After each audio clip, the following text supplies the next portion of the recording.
This is a show for grown-ups. And they say bad words. And they say bad words. Say final warning. Final warning.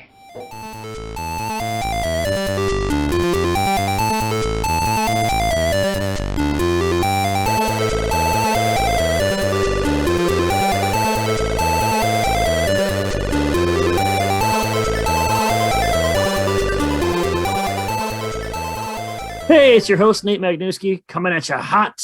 But I'm not hosting this episode. We liked Eric Crumrine so much on our LGBTQ episode, as well as our interview that he did for us, that we wanted him to run a game for us too. And so he is. He's running Slasher Flick for us. Take it away, Eric. But I know everybody. My name is Eric. Hi. Hi, Eric. Hi, Eric. I'm just going to go across the what I've got on my screen. So, Mel. I'm Melanie. She, her. Corey's my husband. He's later on the list. I've known Eric and Nate for a while. I've met Richard a couple times. Played Slasher a few times. Lots of fun. I'm excited. Haven't played in a couple of years now, so ready to jump back in. And that puts Dan. You're up. Hey, y'all. My name is Dan. I use he, him, his. And the favorite animal I saw at the zoo today was a flamingo. Oh. Hi, I'm Demi. I use he, him, his. I am currently in 2 D&D games, so yay. Nice. I'm Nate. He, him, his. I have a podcast. What is it called? Oh, Pot of Blunders. Pot of Blunders, yeah. So, no big deal. Pretty cool. But that's all. I'm not interested. Hey, folks. I'm Patrick. My pronouns are he, him, his. I haven't played Slasher in forever. I enjoy it every time, but I forget the rules every time too. So that's always fun. So I'm definitely going to appreciate the refresher. Hi, everybody. Richard, Nate's co-host, best friend, and hetero life mate. Something interesting about me, I've seen the Snyder Cut no less than 5 times already. I mean, that's a fact to share. For those that are not in tune with the DC world, that is the Justice League. And Richard, he, him, his pronouns? Sure. Okay. And then last and least, Corey. Oh, yeah. I was just dunking on Corey today. Clicking the wrong right? Wow, man. Thanks for coming, you piece of shit. I'm clearly the more put together one in a relationship. So. Oh. And someone's already I'm Corey. Use he, him, his pronouns. Melanie is my wife. Yeah, last time I played Slasher Flick was with Eric and Nate at PAX. That's probably 3-4 years ago now. Yeah. We have an array of characters that we have casted. We have played with, to say the least. Was that the Shia LaBeouf one? There was that one, and then there was a killer clown or something. I think was one. No, not from outer space. We did one at a musical theater camp. Yeah, that one. Yeah. We definitely did a Shia LaBeouf one. The Shia LaBeuf was the last one, and then the first one we did was the camp. I thought we did another one too. Where Liam played as Zardoz. We've done several. The basics of this game, kind of the way different things work. So generally speaking, I never roll dice as the DM. Almost all of them, all the times that things happen, you all are rolling dice, and it's based off of the stats on your character sheet. So if you're poor, you roll D10s. If it's normal, you roll D8s. If it's good, you roll D6s. It starts at 4. You get to roll 4 dice. And then you add or subtract a dice depending on your skills that you have, if you can justify that something bumps you up or down. So I pulled Dan's character sheet up. So Dan's got really good spirit, and he has whimsical charm. And so if he was trying to convince someone to do something, he could be like, well, I'm being exceedingly charming, so I should get an extra dice because of that reason. So to clarify, in that case, I would roll 5d6s? Correct. And when you're rolling dice, you want matches. You want things to match. So it doesn't matter if you're rolling. It's not it's not D&D where you're rolling a dice and you're like, did I beat the total score of whatever? This is about, you want matching dice. As a general rule, 1s are bad. So I got 1, 3, 4, 5. So if you were in combat, that'd be bad. If it was just a normal skill check, you'd be fine, because you did have a set of you had matching 1s. In combat, rolling 1s is not a good thing. If you if you're fighting with the killer, if you roll if it's a D6, if you roll 6s, you get to roll there's additional things that you get. So you get to add to your roll for each set of like what they call toppers. So like the 6, 8, or 10s, you get to roll some additional dice to give yourself some better scores. Freak out checks. So in horror movies, scary shit happens and sometimes you freak out a little bit. So whenever something that I deem to be particularly, I don't know, you walking on a corpse or the killer appears in front of you in a grotesque kind of way, you would roll a freak out check. If you roll your spirit, whatever that is, you get your 4 dice. If you get matching numbers, you're fine. If you fail, then I take control of your character and make you do a stupid thing. So don't fail. Got it. We'll try. Combat scenes. So kind of like D&D games, if you roll initiative to see who goes first. This one you do that, but you do it with finesse. So whatever your finesse is, you roll those dice. You roll your 4. If you get matches, then you get to go first. If you don't, then the killer gets a chance at you first. And then from there, the combat is it's storytelling. So you tell me what it is that you're doing or how it is that you're dodging, like how it is you're dealing with whatever's happening to you. And you tell me if you're using which of your 4 traits. So if you're using brawn, brain, spirit, or finesse, the killer's going to try and punch me in the face. I'm going to hold like something up to take the hit. That might be more brawn. If you're going to try and somehow outsmart the killer in that moment, you obviously your brains. If you're going to try and, I don't know, be charismatic with the killer, don't advise that one. On your character sheets on the right-hand side, you have a track of dead to 8. So that is basically your HP. When you start the game, you start at 1. No matches, you roll a d6, and that is how much comes off your health. And if you get down to 0/dead, then you are out of the scene. It doesn't always mean you're dead. In the early bits, like you probably won't be dead right away if it's your first time the killers come at you. If we're like an hour and a half, 2 hours into the game, and it's your first combat and you get down to 0, you're probably dead. But that's up to my discretion generally. If you do get matches, you get to gain a survival point, so that moves you up that track. And if you get the matching toppers, so the 6, 8, or 10s, you can add an additional D3, so you get to roll a D6, divide, round down, and then you get to add that to your score as well. So let's say you got a pair, you roll your D6s, you got a pair of 6s, so you get 1 survival point to move you up, and then you can roll a D6 and get up to 3 more survival points to move you up the track. If you get to 8, you make it out alive. Like you get away, you do a thing, you've survived the scene, the killer goes away.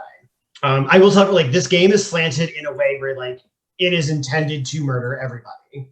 It is, and some of the rules I've got are added rules that they did for larger parties, to be able to literally weed some of you out during the process. For folks who played before, know I try not to off somebody in the first 30 minutes of the game, because then that's not fun for you who joined in. And I don't mind if everyone manages to make it to the end, as long as we're all having fun. The other thing, genre points. I literally wrote here, this is important. So this game is designed and intended for you to play up slasher movie things. So the more that you play into tropes of horror movies, tropes of slasher films, the tropes of whatever your character is, the more you play into that, you get rewarded for it. And you get points. And then on that sheet are the 3 different things you can use points for, or the different things. So try it again. So if you don't roll matches, you can spend 3 of your points to re-roll the same amount and type of dice for another attempt. Whatever you get is what you get. There are no re-rolls from that. Temporary reprieve. So if you fail a roll in a kill scene that would cause you to lose survival points, you can spend 3 to reduce that damage by 1. It can be used once per kill scene per character, so only once during a fight. Just what I needed. So you can make minor alteration to the scene. So if you're trying to get out of somewhere and a door is locked, you could spend 3 points to say the door is not locked. And as you put it there, it is up to my discretion. If you're going too far, one is if I say that cell phones aren't working, you can't just spend 3 points and be no, actually they are all working. No. So I get final say on if you can do that or not. And then what are you doing here? You can pull someone else into a scene with you. So if you're about to get murdered by a killer and you need some backup or you need a thing, you can spend 4 points and yank someone into the scene with you as long as it is moderately plausible. It's a horror movie, so everyone kind of ends up everywhere all the time with no explanation of how anyone got where they are. So those are the things that everyone can do. on your character sheets, you may have a special ability that you can spend points, or a couple of them, or who's my Scream Queen? Nate, are you my Scream Queen? Yeah. So he's our Jamie Lee Curtis. He gets one scream at some point during the game that gets him 4 points. And then I think, Mel, I don't think your person has a special thing. I don't have anything. So because your stats, like, so when you do character creation for stuff, and all these are pre-mades, some you can either take a special ability or bump up stats to be stronger. So your person has better stats. I'm just perfect the way I am. Really, the last thing to do would just be to go through and do some character intros. So if you want to tell us the trope that you have, so whatever your character type is, character name and character pronouns. But we'll do reverse order this time from intros I did before. So Corey, Hey. you're up first. All right. So my character is his name is Chet Harrington from Sandwich, Mass. So on the Cape, right down the road. I have him described as pale and frail, just a skinny, white nerdy dude. He previously worked at a Blockbuster when those are still open. And his stereotype is that he is a devoted film nut. He is basically Jamie Kennedy's character in Scream. He's a coward, but he has a heart of gold, and he just loves horror movies. He's basically going to be explaining, trying to think of logical ways the killer's going to work based on previous horror movies. And he just kind of has like a little notepad of references to refer to. Just, be like, this is just like in 1978's Halloween, where so-and-so happened to X, Y, and Z, that kind of thing. Going to be trying to pull out the references. Cool. And then it looks like we have Lester Cummings. So I'm Lester Cummings. I'm a high-strung film director. So I'm thinking that I'm a horror film director, and I'm kind of on this journey for inspiration on my latest flick. I'm high-strung, so I'm going to be very jumpy and very nervous, but I get very scrappy when I'm scared. So don't sneak up on me, whatever you do. And Lester, as I, is he, him, his. We've got Jackson Michaels up next. What's up, friends? So I'm Jackson Michaels. I'm a fun-loving musician. Music is my life. Music is my world. Music is everything. I'm in a novice band called The Doorknobs. We're Doors inspired. I am somebody who's party hardy. You get me in a bar, I can go to town. Pretty proud of my high alcohol tolerance. Love playing my instruments, love singing. Oh, and if you need some backup in a fight, I got you. Like, I'm good in the fight. I'm good in the brawl. Not the best judge of character. I tend to make pretty bad decisions, but you get what you get when you get Jackson. And he, him, his pronouns for him. Awesome. And then it looks like we have Jody. My name is Jody. I am a New Age spiritualist. I'm right now currently studying to get my online doctorate in crystallology, which is a totally real and respectable field. I try really hard. I'm a little defensive because I'm a Cancer, but I grow on people. Yeah, that's just me. I'm going to do my best to make sure everyone's chakras are aligned. Oh, fucking Jackson is done. Mineral for your enjoyment. Exactly. We've got Bartholomew Batwing. Hello, I'm Bartholomew. I am really into horror. I don't have a lot of friends. I'm just happy to be here. Thanks. Okay. And now we've got Honey Dijon. Honey Dijon.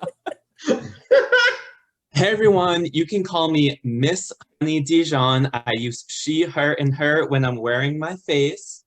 I am just getting off work at the drag brunch. Mm-hmm. I am tired. I need to get my makeup off, but whatever is coming, we're gonna just roll with it because I am charming. I have a whimsical charm. I'm a great performer. And as you can see, I have some very strong legs. Oh goodness. All right. And then we've got Mel. We have Bo Beecham, he, him, his. I'm a charismatic actor. I spend most of my days at the gym working out because I do my own stunts. My main goal in life is to not be the world's most sexiest man, but to be the most desirable man. I have a very long list of accomplishments of films that I've been in, some of which some of you may have heard of, such as Traders of Mars, Freaks Blink Twice, Haunted by Hell, end of love, and that's only a small sampling of what I've done with my life's work.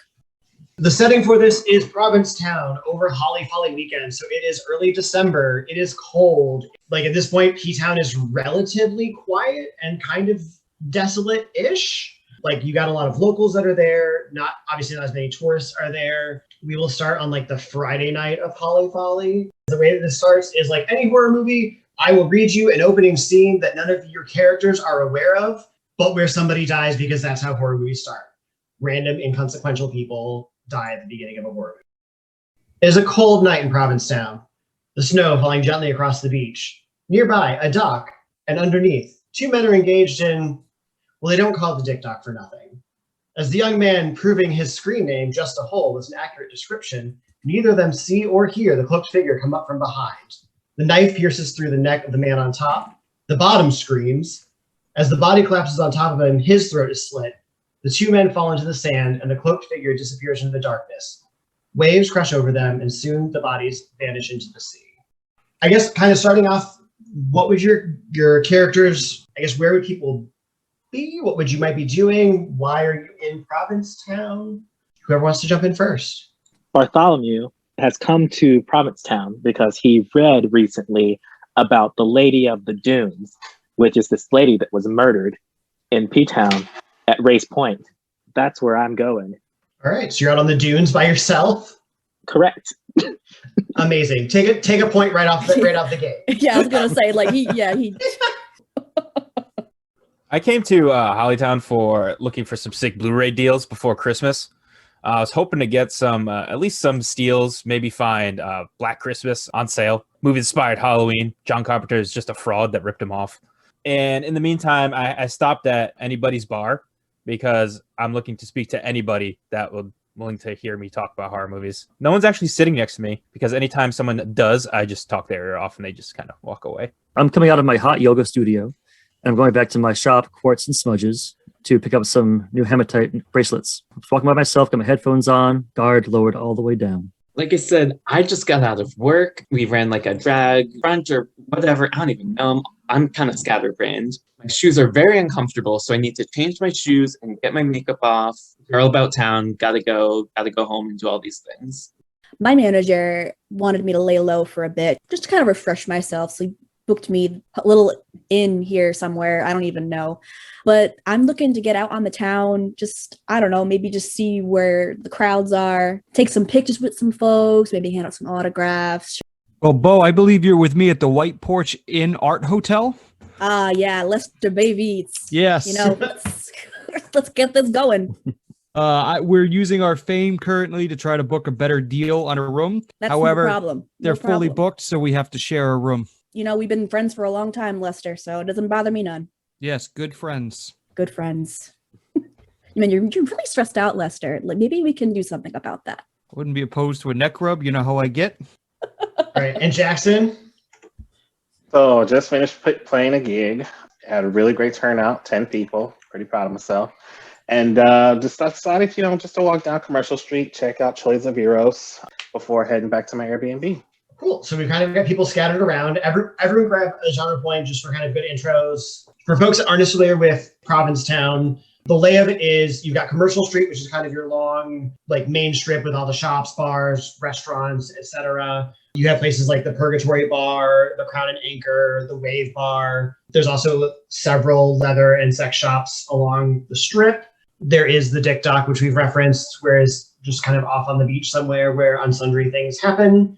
And there's a town hall, like a pretty decent sized town hall. There is a big lighthouse up the hill, historic landmark, and then just a lot of beachfront and Airbnbs kind of run the rest. And I would say during Holly Folly, it is 50% closed. Probably like every other shop you go past is usually closed up for the season already. So limited options, limited choices. So as everyone's kind of traipsing about in their different locations, you get from just proximity of being in P-Town, all of your cell phones buzz and let you know that there is a massive winter storm coming through. It is a significant blizzard that was expected to go a little bit north, but it shifted paths.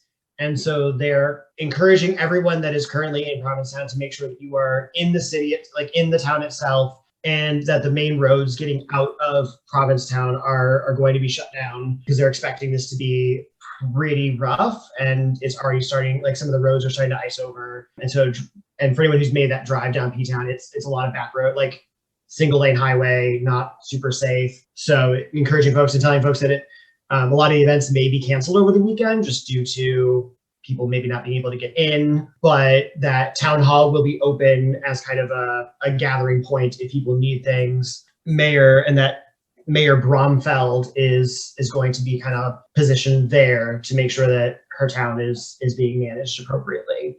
They'll try and do some like light entertainment for folks because they know that people came in for a good time. I think everyone was generally in town except for Batwing, who was traipsing about in the dunes somewhere, looking to not get murdered. How are people positioning themselves as like the snow, and the snow starts to fall almost immediately after you get the alert? So I look at the bartender, and I'm like, "Hey, barkeep, you just see this alert about the storm? It reminds me of like 30 Days a Night. Are we gonna get like a blackout? Great 2007 flick, Josh Hartnett." The bartender's this like middle-aged woman who looks like she could probably punch her way out of a fight if she wanted to. She kind of stares at you and says, "You ain't from here, are you?"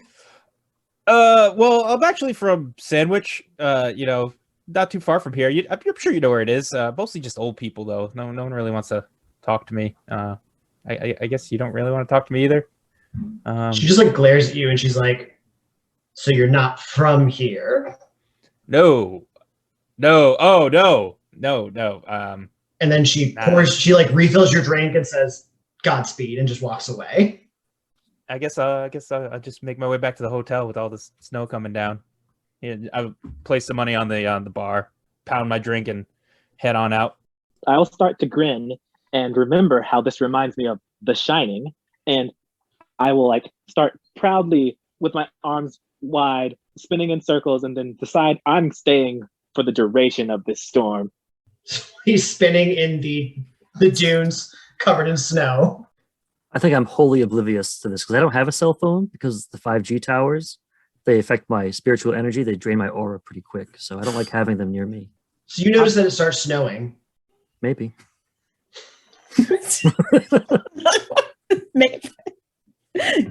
I'm excited that my cell phone's not working. My wife can't get in touch with me. So I'm making the most of getting snowed in with Bo. Maybe we order some room service. Maybe we take a hot bath separately, together, whatever. And we just see what happens in the snow and we ride it out. Yeah. Maybe a little later. I've been looking to get out on the town, meet some people, look around. They say, New England's kind of pretty in the winters. You're pretty in the winter. All right. So, Bo, are you heading to like a bar? Yeah, I'll head towards the bar. So we'll say that you head over towards Purgatory Bar. Okay. It is you go down some stairs, kind of a basement feeling bar. It's not like what your high-end bars you'd be used to living in like Hollywood. But it's got charm. There's some random boy in sneakers and a thong dancing on a box. You think it might be underwear night at the bar. It's like 50-50 on whether or not people are actually in their underwear. Okay, I'm taking my shirt off. Perfect. Jackson or Honey, what are y'all up to? Well, so I just got my jocks from Toys of Heroes. I was going to go to a bar, but they say this snowstorm's coming, but I kind of want to get drunk tonight. So I may as well just hit up this liquor store, like just up the street on Commercial, and try and get, stock up on some vodka and some whiskey, make my way back to the Airbnb. The liquor store owner, like an older man, he's been there for a number of years.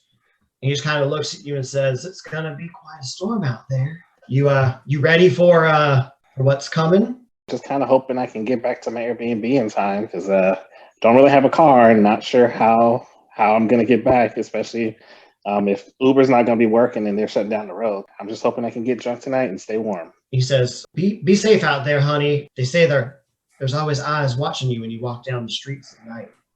But I appreciate that you said you went to Toys of Arrows. I appreciate the call out to the specific location. That's my place. Oh yeah, I'll go there at least 4 times a year. Yeah. Oh yeah, it is when you're there, you gotta go. Bo should get a genre point for taking his shirt off. Yeah, go for it. Genre point. And another point to Batwing for staying in the dunes during a snowstorm. You're welcome. All All right, honey, what are you up to? Well, I was gonna go home, but everything's all icy. I'm wearing these very uncomfortable shoes, and I heard you can get stuff at the town hall. So I'm gonna walk into the town hall and see if I can get some sneakers from a lost and found bin or from some charitable nun or something. So you walk in, and when you walk in, you see, and you would know that the mayor, Mayor Bromfeld. So she's there, kind of like walking around. There's kind of long tables set up everywhere with like hot cocoa and some like snacks and things. You also notice Dixie Docks, who is one of the local drag queens. She's kind of milling about, trying to do some small entertainment for folks. There's also a small makeshift bar set up in the back corner. Literally just have like Pinot Grigio that they're just pouring like bottles of it in a cooler and plastic cups for everybody. You laugh, but that's actually what happens at the chorus performance in Holly Folly when we go. They just have a cooler in the back and they give out plastic cups with wine. Yeah, so you notice a couple of them. Other probably most of the locals. It's not a ton of like touristy folks that you notice. So yeah, it's kind of where you're at. And what would you do once you're there? Well, I guess if everyone is here, I can't change into comfortable shoes. So I'm gonna grab the nearest tray-like thing I can and fill it up with the wine and walk around and just start handing out drinks to people. I'm going to take a point for remaining in your shoes. Everyone seems like they're kind of chilling. They're doing their thing. People are trying to we got Chet, who's headed off from one bar to another. Folks kind of out and about. And then Batwing, who is God knows where at this point. So anyone who is inside, you hear people start screaming outside. For people who are outside, if you're walking down Commercial Street, there is a spot where there's a giant chair that people do photos in all the time. And as you come down the Commercial Street, you notice what looks like two people sitting in the chair, but they don't look like they're wearing much clothing. And as you get closer, you realize that they are bleeding. And as you get closer, you realize that they are dead. So you hear somebody in the people that are inside, especially town hall, whoever was in there, you literally just hear someone let out like that blood curdling, oh my God, scream. And everyone kind of rushes towards the little town, like that little spot. I didn't know they were filming a movie here. Yes, now's my time. You were born for this. Head towards that area to scope it out, looking for any director I can see. We'll give you a point. After these messages, we'll be right back.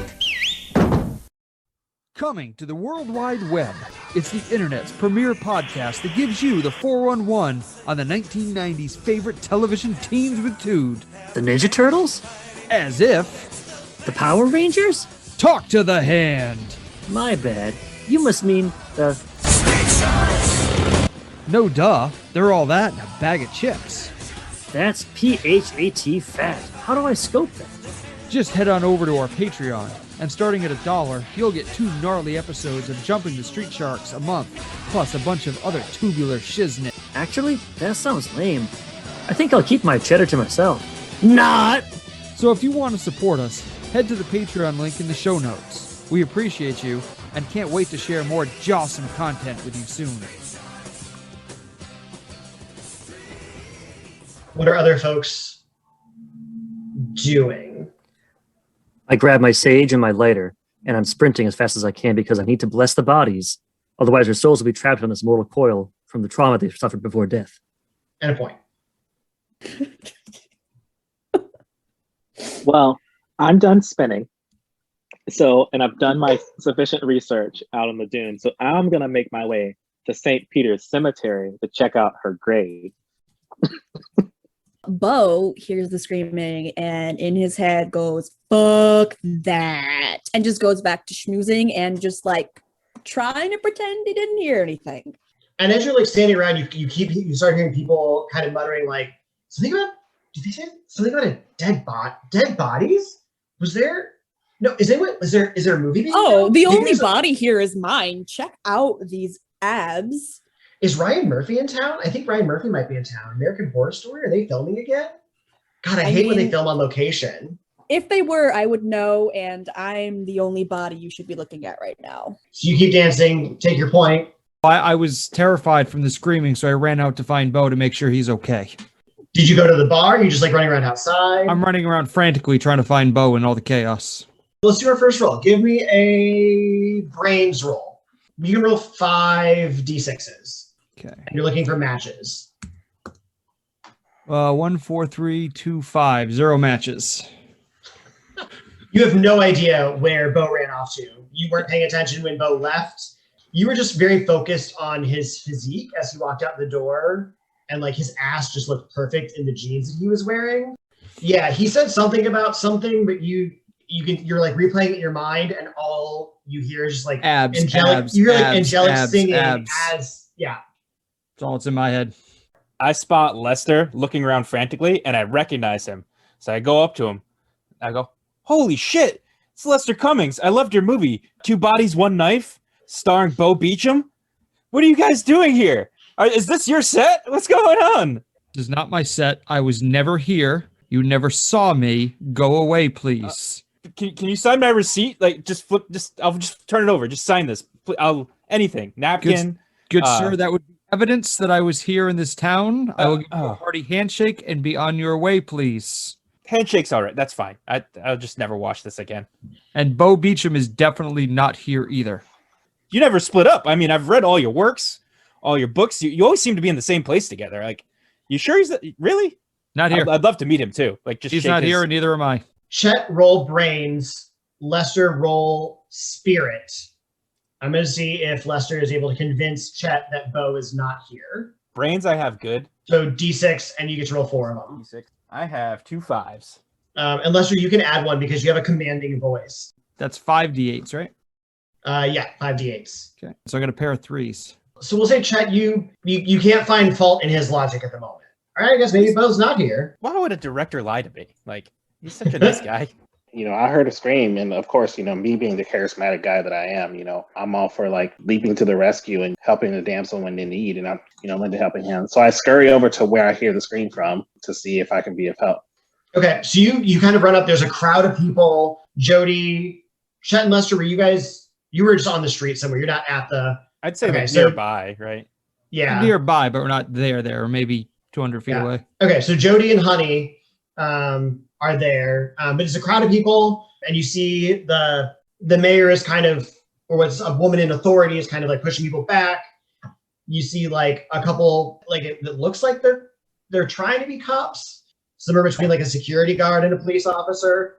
It gives you like very small town Barney Fife vibes, and they're like staring at these 2 bodies that are just like, one's got like their throat slit, the other one seems like be bleeding out from the back of down their back, and so that's what you see when you roll up. I want to push past the cops and start blessing the bodies. Just it's okay. I'm a spiritual leader. I'm a doctor in crystallology. Give me a spirit roll, and you can give me a +1 or a plus because you have your convincing rhetoric. I have 2 6s. So for whatever reason, these like local cops are like, she's legit. You want to sage the area, whatever you want to do. Yeah, just got my turkey feather out and I'm wafting the sage over the horribly mutilated corpses. A lot of people are giving like very weird side. Like it's a lot of like, what is happening? And I guess like how well known do you feel like you would be in Provincetown? I think the locals know me and they humor me as like just some weird burnout lady who tries her best. Bless my heart, that kind of thing.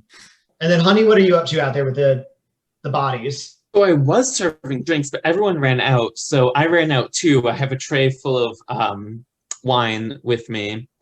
I'm very nimbly navigating over some icy sidewalks. And when I see the body, I immediately do, oh my stars.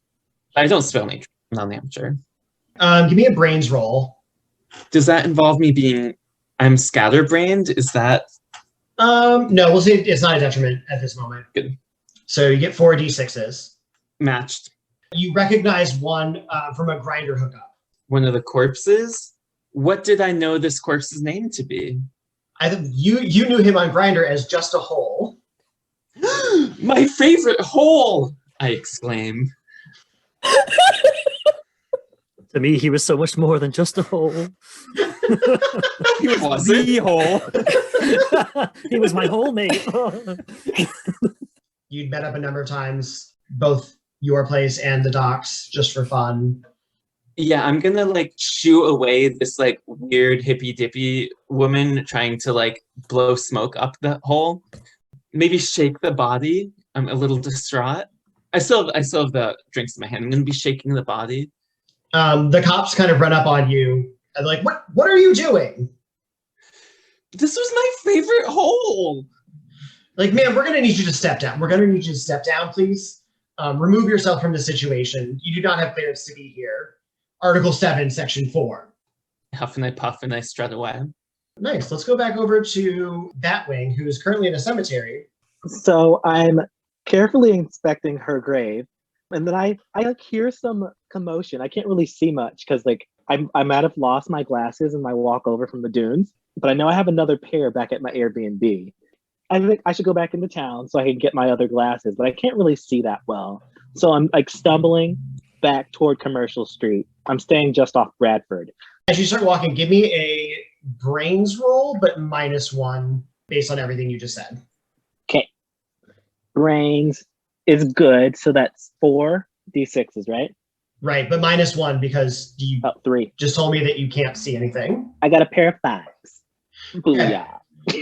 You see, like you're kind of walking down this road. It's pretty dark. There's not like you're coming out of a cemetery. There's not people around, and you think you see something like a person or a figure run kind of in your periphery. Okay, that was weird. I call out. Anyone there? Cool. Take a point. We reward stupidity in this game, and you don't hear anything in response. You think you might have seen a little bit more movement, like from the periphery, like kind of from behind one taller monument set, like tombstone that's a little bit taller. You see some movement off in the distance that kind of loops around the cemetery. It looks like a cloaked, like they're wearing like a big robe and a hood. You can't see like a face on it, but just kind of dark, cloaked individual. I'm near a church, so I don't know. Maybe it's a priest or something. So I'm just gonna walk slowly back toward town. Go ahead and roll your finesse. Give me 4 finesse. I got a pair of 3s, but I got a 1. So out of nowhere, wait. Can I use my dumb luck and 2 genre points to re-roll my 1? Yes, you can. I got a 4, so I got 2 3s and 2 4s. You turn, as you like kind of turn to walk back, you see this like cloaked figure literally come running towards you. You're not sure how they got all the way around the cemetery that quickly, but they're like running at you full speed, knife out. What do you do? I'm going to... You said there's a big monument. Are they coming from that direction or away from the big thing, the taller thing? So the taller thing is behind you. They're not coming from in front of you. So I'm going to run toward the taller thing to try and hide. So give me a finesse roll. That feels like you are scurrying out of harm's way. So those are D8s, right? Correct. And you get 5 of them. So here's the fun mechanic in this game too. When you add more dice to what you roll, you have more chances of rolling 1s, right? And same thing like when you have like good rolls and you have the D6s, you also have more chances of rolling 1s. I got 2 8s. Roll a D6. 3. 3. So you get 3 survival points. So that should put you at a 4. And remember, if you get to an 8, then the scene is over. You like haul ass and you like duck behind this monument and you kind of peek your head back out and you don't see them right away. Okay. There's only one exit from the cemetery, correct? We'll say that's true. Yeah, canon says that there's only one.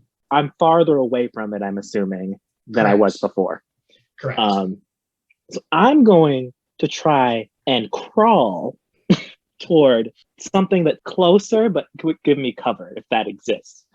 Give me another finesse roll, but you're not really scurrying at this point. You're just kind of crawling. So pair of 5s. So give yourself 1 more survival point. So you're kind of crawling. You're making it over. You see this like cloaked person is now like running off into a different direction. Like looks like they're looking for you. You get a little bit of a better look at them. It's got like a weird mask. It looks familiar to you, but in the moment you can't think of what it might be because you're a little, freaked out right now. I'm going to stand up and start running toward the exit. Give me another finesse, and you can add your dice because you're hauling ass and scurrying out of harm's way. And remember, if you roll 1s, that's bad. I don't know how this is possible, but I got 2 3s and 2 7s. This All right. this luck will run out soon, and I'm going to die. That gives you 2 more survival points, which puts you at what, 7? 7. Yes, I'm Okay. almost So you're, free. you're hauling ass, you're running, you're nearing the exit. Like it's maybe 20 feet ahead of you. There is we'll say there's got like kind of like a wall, it's like stone gate kind of thing around it. And like the entrance is like a big opening in that. As you're running towards that, a cloaked person steps out in front of the entrance and they have a shovel and they swing the shovel at your face. They're taller than me, right? A normal. Yeah, we'll say they're a little bit taller than you. I would normally scream and fall backwards. Give me a finesse because you're like dodging while you're like falling backwards. You kind of do like a jump backwards, but like you fall. Pair 8. I got a 4. The scream you let out as you like jump backwards and fall down apparently startled the figure, and they like as soon as you kind of regain, like you like look up again, gone. Rational me just assumes it was maybe like a groundskeeper or something, and they thought it was scary, but once they saw my face, they're like, oh, let me leave. So I'm good. Everything's fine. I'm not going to have a panic attack and an asthma attack in this cemetery. I'm fine. So at this point, folks that were kind of, we'll say, kind of people who are milling about in the street area. So Lester, Chet, you've kind of found your way down the street. Like there's commotion now. You found like this spot where there's all these bodies. So that puts the 5 of you there with Bo still God knows where. Can I keep bugging Lester as we're walking down the street towards the commotion? Be like, hey, so what was your favorite movie? Your biggest inspiration? What do you plan on doing when you retire? You plan on staying in P-Town forever? To stay in P-Town would mean that I'm in P-Town, and I told you before I'm clearly not in P-Town. And my biggest inspiration to picking my movies is the paycheck. If I just give you a signed DVD, will you just leave me alone? Yeah, totally. Totally. That's all I need. It's Chet with 1 T, by the way. Yeah, Chad, here you go. But it's... Have a nice day. I'm totally going to follow up, I say to myself. The mayor and these cops start telling people like, all right, everyone's got to like, we got to clear out. You got to go. They kind of, if people want to go back into town hall, you can go in there. Y'all can't stay here any longer. Like you got to go somewhere. And we want people to be go indoors somewhere. Like, please don't be out. Like 1, we've got a storm. 2, we're not saying that there's a killer on the loose, but there's dead bodies. So we're taking precaution, following section 17, subsection 8 of what happens when, you find a dead body in a chair. So where are folks going, or what are you doing? As long as there's still people in this bar, that's where I'm going to be hanging out. I'm still just trying to get people to talk to me. You're like dancing. You're in like this like sea of men. No one's wearing shirts. Half of them aren't wearing pants.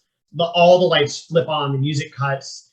And you hear the DJ kind of come over. All right, everybody. We need you all to go home, please. There's been a bit of a thing. Unconfirmed reports of a dead body and a blizzard. Collectively, it feels like you should probably go home. So people just start like pouring out into the street. They're not even like waiting for people to like put clothes on. They're just like shoving everyone out the doors. Okay. I was going to say, because I'm going to keep my shirt off, but I am going to put my coat back on, but I'm still going to be shirtless underneath. And I'm kind of like not rushing to get out, but I'm kind of like not wanting to go outside where there was a dead body. I heard her scream, so I was rushing to see what the source was. And what can I do to help? She's like, she goes, this is good. She's like, why don't you like, I don't know, why don't you grab a person or two, like, walk around. These 2 cops, we'll call them, not top notch. And I only got 2 of them on shift tonight, and no one else can get into town because the storm that's rolling in. So we're a little short on security, and you look, like someone who maybe could offer some protection. She points at Jody, and she's like, just take her and like wander over, like let her sage the street or something.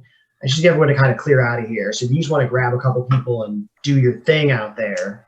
I'm going to down a drink and say, we should all split up. Absolutely. Go ahead and give yourself a point. And if I know anything about Just a Hole, I would know whatever went down in the Dick Docks. And I'm going to march my ass down to the Dick Docks. Victory DVD in hand of 2 bodies, 1 knife. I turn around. I'm like, yes, something. No, there were no sales, no Blu-rays anywhere, but I got something that made this trip worth it. Thank God. So I start turning around, and I'm just kind of like, flipping it over, making sure like it's not smudging or anything. No, Bo's totally back here somewhere. So I turn around, and it's pretty dark. I can't give up. I've come this far. I got one prize. I need to get two. I need I can't just leave with one person's signature. I need the star of the film to go with the director. Okay, and Honey gets a point. Jack gets a point, and Jackson point. Everyone's playing really well. Bruce giving out points. It's like whose line is it anyway? Scores me up, but the points don't matter. Except they do matter for you because they might keep you from dying. Chet, as you're walking back, it is dark out. Give me a brains roll. A pair, but I also have a 1. Yeah, so you don't notice anything. As you are walking, you get struck in the head with a wine bottle. So give me a finesse roll. I have no pairs and a 1. Amazing. So you get smacked in the face with a wine bottle. Just across the face? Yeah, it cracks you right across the face, which takes you down to 0 survival points. So one more hit and you're down. So you get cracked in the head, you fall backwards, you see this cloaked individual with a weird looking mask, and the bottle's like broken and shattered. You're like bleeding a bit down the side of your face. And then with their other hand, they've got a knife and they go to like stab down on you. Okay, I hold up my prized DVD to block myself to try and try and stop the knife. This is the first thing I grab. Just I'm not very athletic at any sorts. I'm just this lazy nerd that just sits in his basement and watches movies all day. Notice his cloak, and I'm gonna scream, "This is just like I Know What You Did Last Summer!" Starring Sarah Michelle Gellar and Jennifer Love Hewitt. So just roll me 4d8s. I got 2 4s. You manage to you hold up this little DVD, and it managed to hit like just the center of it. It definitely breaks the DVD. It snaps it right into right across Lester's signature. It's not even got half of it that's still full. It's just gone. Fucked up. Don't worry, I travel with 100 of those things. I'll give you another.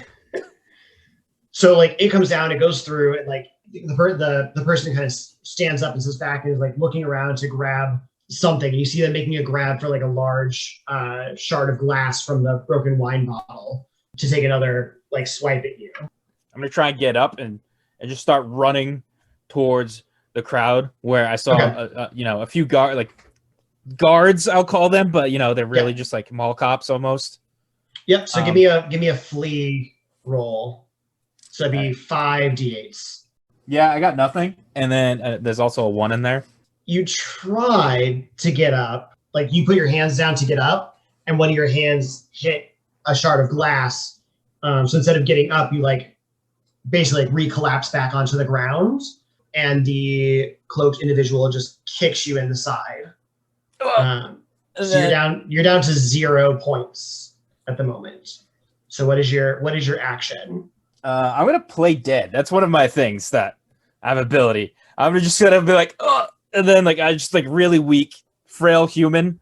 I just take it and I just smear blood on my face even more with my hand, and then I just kind of roll over.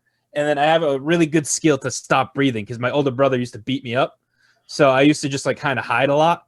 Okay. And so I'm gonna try and play dead against this guy and just kind of collapse in the snow. Okay, sing me 5d8s. I had a pair and a 1. You think you're being very personal. You're hamming it up. I know you're not fucking dead.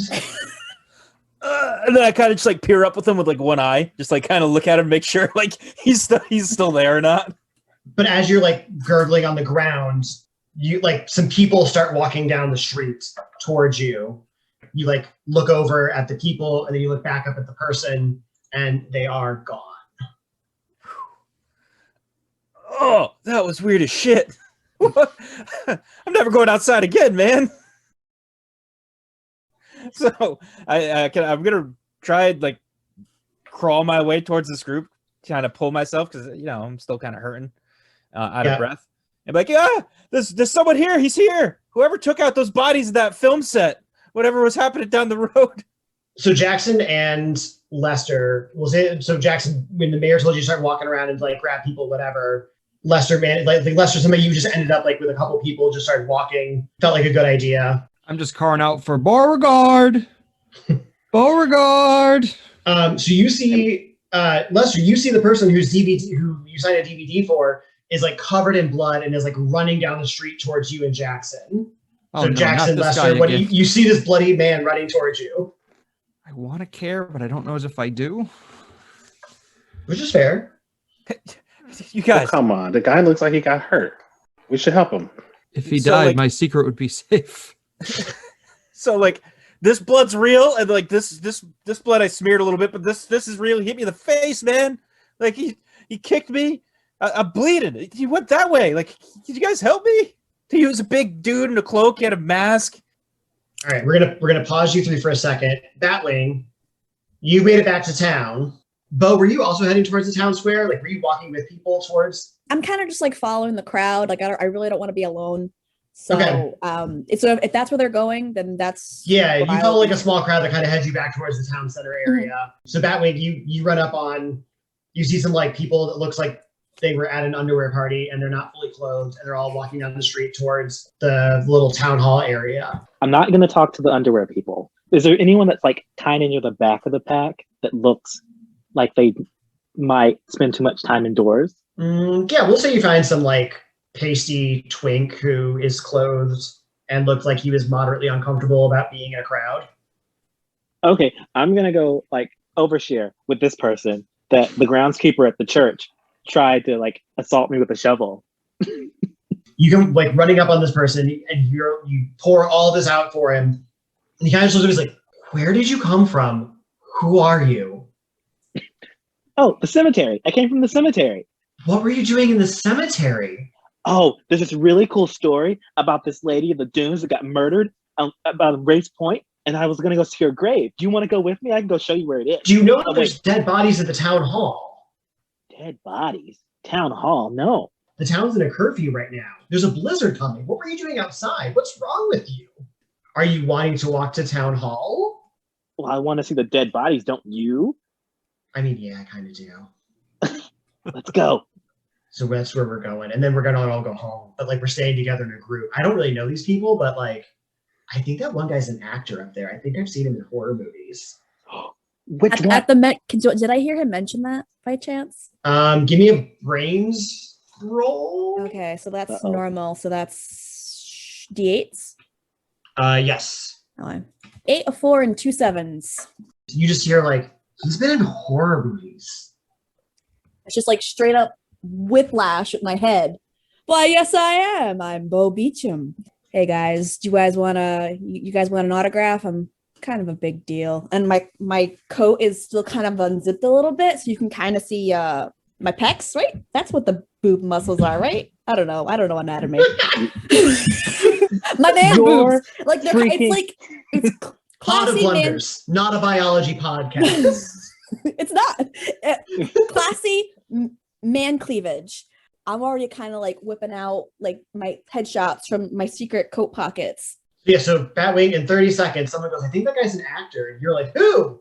And then suddenly he's in your face with headshots and like is ready to autograph things. Yeah. Freaking sweet. That's Bo Beecham. I saw you in 2 knives, 1 body, 2 bodies, 1 knife. 2 bodies, 1 knife. Oh yes, one of my better works. They're all Oh, good, you- but that one has a special place in my heart. The random twink that you found was kind of like, is a little starstruck, but then also like very much eyeballing Bo in like a very like, "Hi." I take one of my how you doing? my saucier headshots, and I sign that, and I put a little heart, and then I put XOXOXOXOXOXO, and then a winky smiley face. But no phone number. Ah, shit! I don't have any signal. God damn it! This stupid storm must be messing up this like cell towers tonight. I can't get. I'll text you as soon as I can though. Are you here I'll for be the waiting. weekend? Yeah, just kind of chilling, just hanging out. I'm here with my director. You know, looking around for a new shoot for his new movie. Just enjoying the sights and beautiful Okay. weather. Well, I'm over I'm over at the Crown. I'm at the Crown and Anchor, and I'm in room 22. So we left Honey, headed off to the Dick Docks. Where else would just a hole, like, I don't know, we need some evidence or clues. And I'm worried about Anon Cum Dumpster, my second favorite hole. Now, are you bringing poppers as bait to like lure them out? Yes. You just like uncap it and just let this set.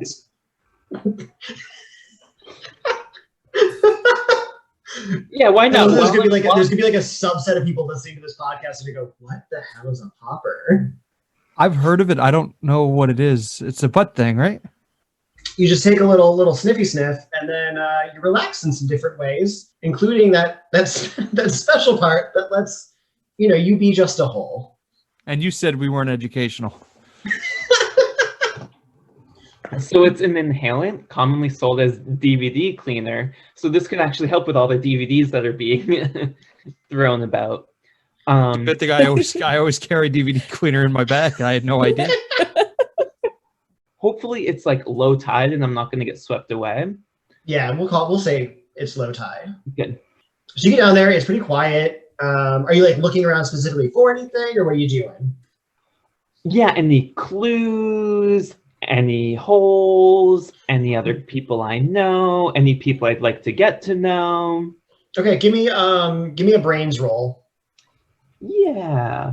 Sure, there's a ton of DNA evidence on that dock. There's a lot of DNA evidence on that dock. I got a 1 and no pairs. Okay. So you're just like wandering around. You have literally no clue about what's going on. You're like, you get down there and you realize like you don't even know what you would be looking for.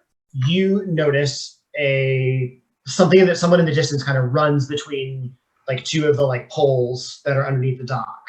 You can't really make out who they are. You just see them like running past real quick. Ooh, we got a shy guy back there. Oh, hey there, sweet thing. What are you doing? Coming out from behind one of the pillars, you see this cloaked individual with a mask on their face.